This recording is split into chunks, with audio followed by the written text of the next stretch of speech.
mbokki patriote yi ñun am nañu mbégte am fierté bu baax ci son excellence monsieur le président de la république bu mu jëlee ay responsabilités ci tappale yi nga xam ne moom la assemblée nationale nekkee woon ñu leen di wax assemblée nationale bi moo nekk assemblée nationale bi gën a nulaar ci assemblée nationale bi fi ma si jaar 14e législature bi dinaa ci ñëw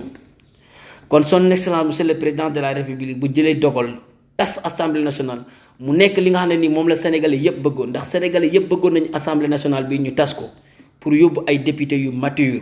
pour yóbbu ay député yu xam li nga xam ne ni moom lañ fa tegee pour yëg ay député yoo xam ne ni yu bëgg askan wi la waaye pour yóbbu ay député yoo xam ne yu bëgg changement la donc jaajëf son excellence monsieur le président de la république man de Ndaw Kounda bokk naa ci ñu am fierté ndax man gëm naa ne sama carte lu tax ma jox la ko ba tey waroo ma ndax li taxoon ma jox la sama carte ba tey yaa ngi ci teg sa tànk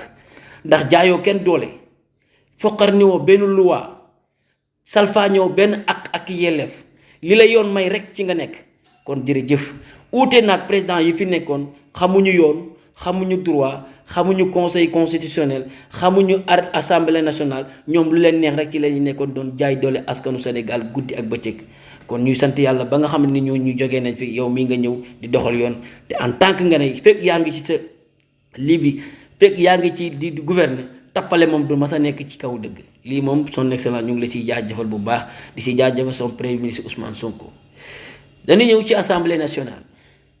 li tax président tas ko di ñaan askanu Sénégal ñu jox ko majorité ngir mu doxal projet bi nga xam ne nii moom leen dig ak lépp loo xam ne ni digoon na leen di leen wax président de la république son excellence lépp loo xam ne dig na leen ko am na yéene def ko mais dafa fekk ne assemblée bi fi nekkoon